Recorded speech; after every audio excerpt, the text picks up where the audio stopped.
Oh my god, Satoru Gojo has proved he is him, the GOAT. You're goddamn right. Sukuna just took the biggest L of the story so far by underestimating Gojo because my man right here just obliterated all doubts about him being the strongest in one single attack.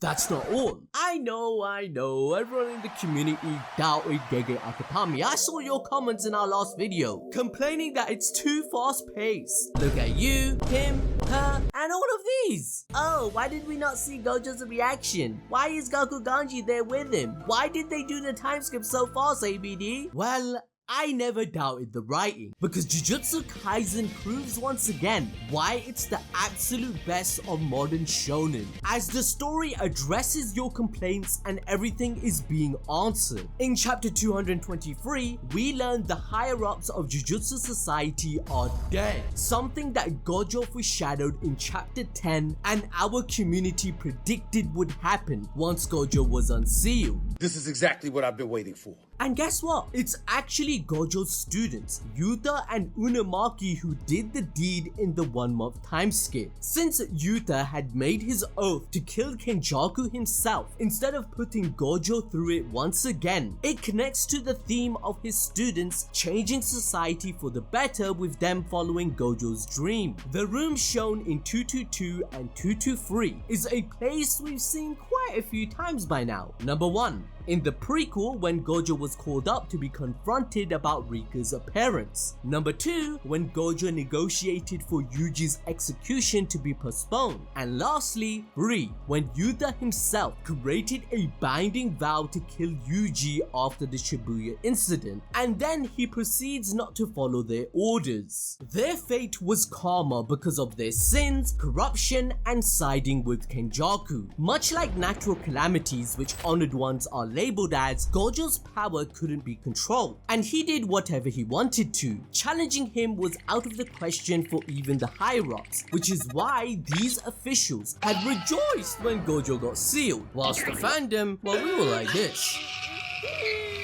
The higher-ups even declared his unsealing as a criminal act and labeling him as a traitor. So the very room where the higher-ups usually reside and made these decisions has now become their graves. Maza aaya. The motif of not following instructions like monkey see, monkey do. Gojo himself ignored the orders of the higher-ups, even going as far as hiding Sukuna's 20th finger to prevent Yuji's execution.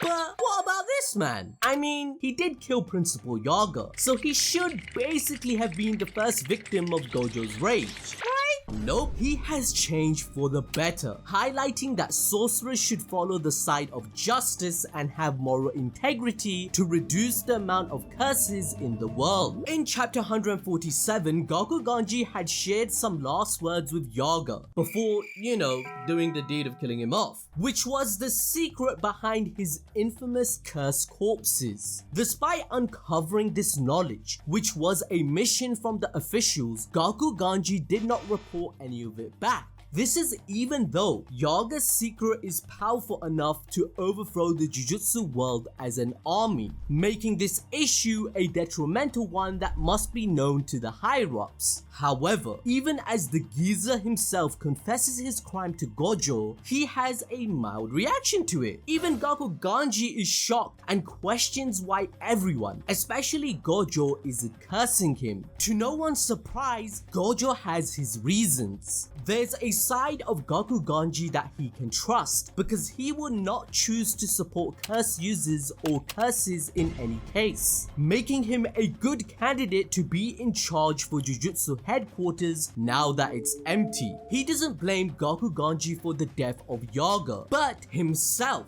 for getting sealed in the first place, as that is what led to the whole mess. He even asks Ijiji about the people affected by his domain expansion of 0.2 seconds. This occurred at Shibuya, and he wanted to assess the damage he had done, showing us that ever since the Riko Ammonite incident, Gojo has taken it upon himself to power through everything and resolve his guilt each time. In his eyes, literally, it is his duty as the strongest. This duty comes into fruition with his first strike, as Gojo vs Sukuna begins. It's absolutely crucial and will decide the flow of the whole battle, because it's a clash of two massive egos, the strongest of this era versus the strongest of the past. In his own words, it would decide who is challenging whom. This meant Gojo had to do the one thing he is best at, ladies and gentlemen. What do you think it is? It's for him to show off. And for this, he used the abilities of Utahime and Ijichi as well.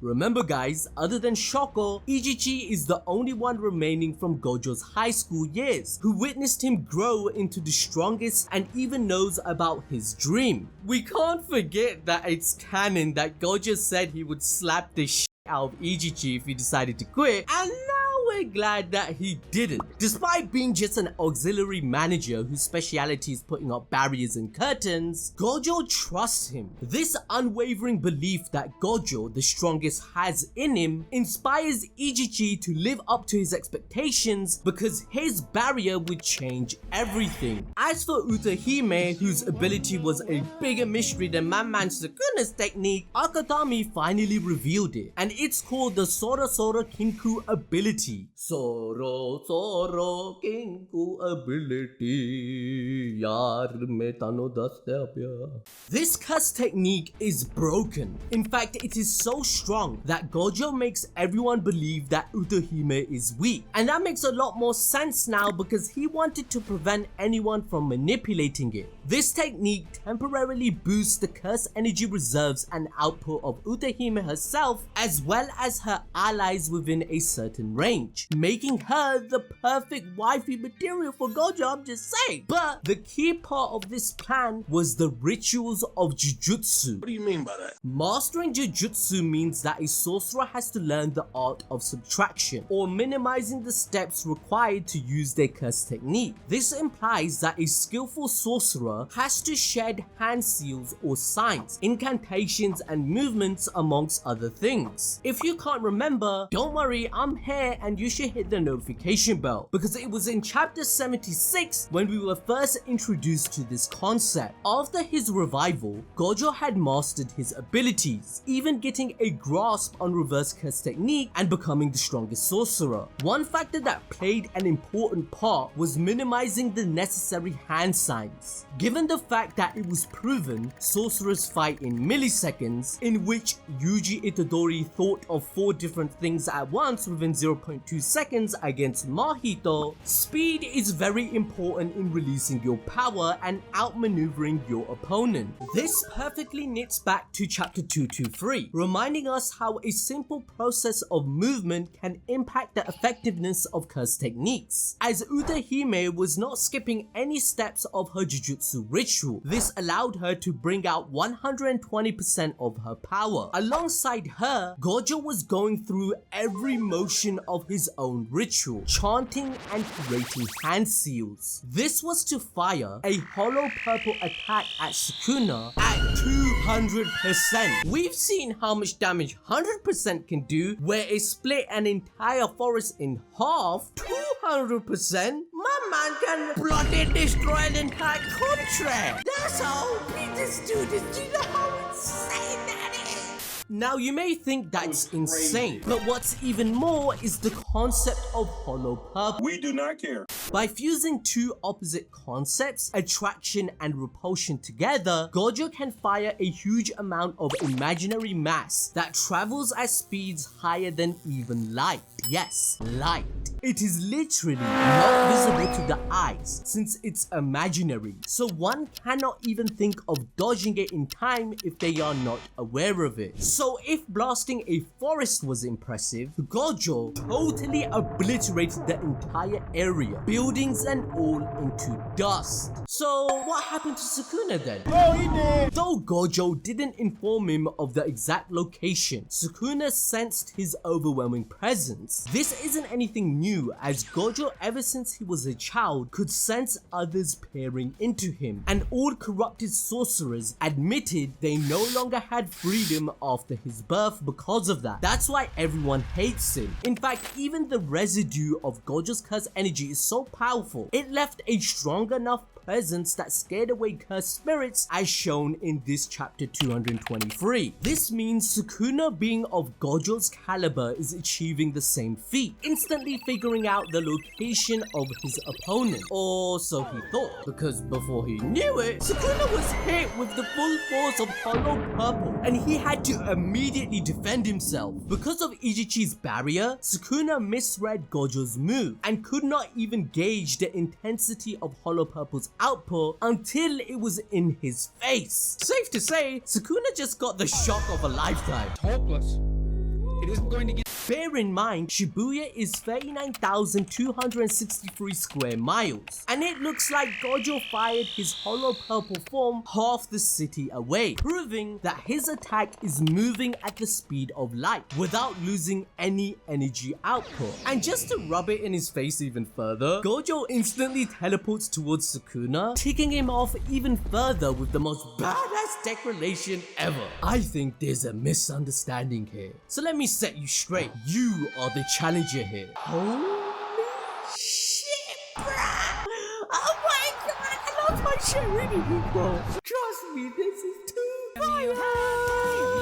In the entirety of Jujutsu Kaisen, only one man can ridicule Sukuna twice and live to see another day, and that's Gojo. However, even with such massive power, Sukuna only lost one arm? Now don't get me wrong, doing even this much is still no small feat, as this is the most damage Sukuna has taken throughout the entire story, all just in one strike. Now this happiness might not last long, because Sukuna can heal himself with reverse curse technique, as he's displayed on multiple occasions. For example, that's the whole reason Yuji came back to life, and also getting his arm back and much more. However, Gojo is not stupid despite how everyone describes him. Shoko, who is a master of reverse curse technique healing, would have considered this in their plan. So regardless if Sukuna can heal or not, this attack will give him the upper hand. But we also can't forget Sukuna has his own surprise that Gojo doesn't know about. As Sukuna alluded, Gojo hid the last remaining finger, giving the impression he is only at 19 fingers. But in chapter 222, Sukuna compensated for his missing finger by literally eating his own corpse. Disgusting! And we must note that his strength grows in an extraordinary way with each finger. We already proved with our anime bullshit science, using Jogo as a point of comparison. Being a special grade curse, Kinjaku stated he is equal to 8 to 9 fingers. During his fight against Sukuna, Jogo should have technically been at 60% of Sukuna's 15 fingers. However,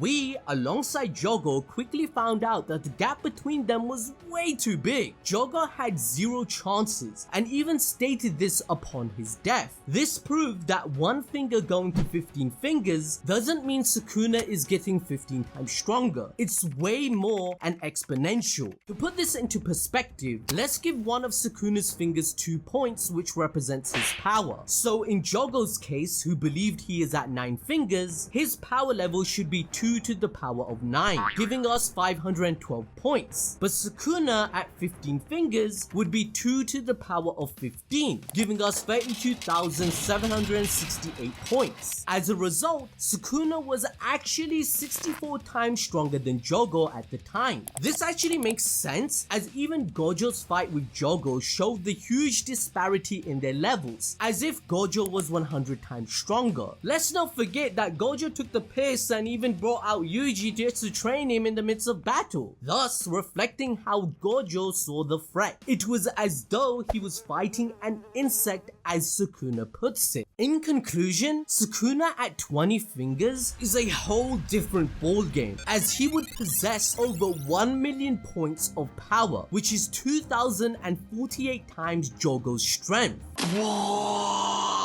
However, Gojo confidently declared twice to the fandom that he will be the winner even against 20 fingers. But we can't forget that Sukuna understands true Jujutsu. In chapter 115, he claimed a cursed spirit like Jogo who embodies the nature of fire still wouldn't understand how to use it, whereas Sukuna can, as he demonstrated by producing stronger flames with literally just opening a box in his mind. So instead of chanting and using hand signs as Gojo did in chapter 223, we see Sukuna mold the flames in his hands with fewer steps being taken for him to release a fire jutsu which completely obliterates his opponent. On top of that, Sukuna also has Megumi's 10 Shadows curse technique with 2 broken Shikigami, Maharaga who can adapt to any and all phenomena, and Madoka who can nullify curse techniques, maybe even Gojo's infinity. Let's not forget that it was Gojo himself who stated that the 10 Shadows has the potential to equal or even surpass his own strength in chapter 119. Thus, 10 Shadows along with Sukuna's own curse technique means that he has a shit ton of arsenal to counter Gojo with. Not to mention there's 2 domain expansions up his sleeve. However, this plot twist is minuscule compared to that of Yuji Itadori. Many of you commented in our last video about his soul swapping technique. In chapter 222, Yuji spent a month mastering his own curse technique of moving souls with one another. We know the only way for Sukuna to permanently die is for all his curse objects to be consumed and die together. This was the whole reason Yuji had to collect all his fingers and then be executed. By moving Sukuna back into his own body so Megumi can be saved, Itadori being the sacrifice retaining Sukuna's essence will make his story arc come to its conclusion, as everything will come full circle with Itadori having his death that he desires back in chapter 2, surrounded by his loved ones. Let me know what you think in the comment section below. But to enjoy more peak fiction, check out this video about Sukuna's immortality in the first place. He has a secret brother in the story that has been hidden from us.